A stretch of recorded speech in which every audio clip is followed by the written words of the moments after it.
He sees not.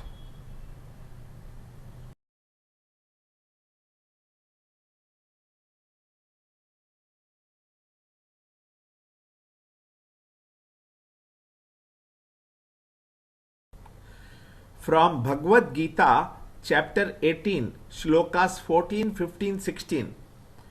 After knowing the five factors which are the constituent parts in all actions, a question should arise as how can these five become the component parts in every human activity and lead us to the conclusion that the sense of agency of the self is an illusion. 14.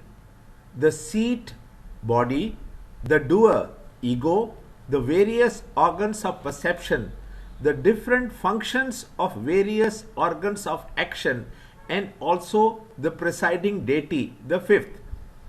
15.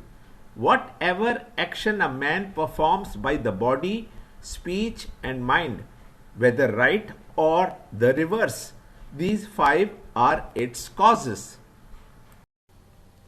16.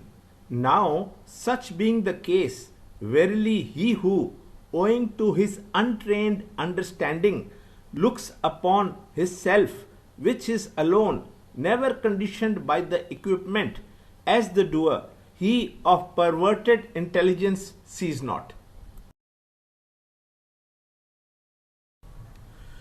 The five component parts mentioned in Shloka 14 that go into the constitution of any action are all made up of inert and insentient matter.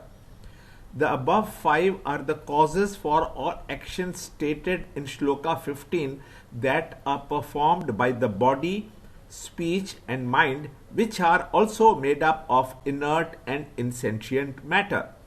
In the presence of the spirit, the matter becomes sentient. Failing to discriminate between equipment of action made of inert and insentient matter and the actionless spirit, which in an unhealthy combination between them gives birth to the actor, doer, the poor egocentric personality.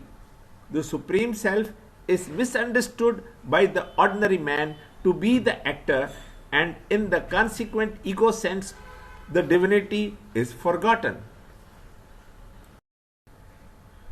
Matter, according to its own nature, by the force of Maya, appears to act in the presence of the spirit. Thus, he who looks upon his self as the doer due to his untrained understanding, which is alone never conditioned by the equipment of body, speech, and mind, he of perverted intelligence sees not. Hari Om.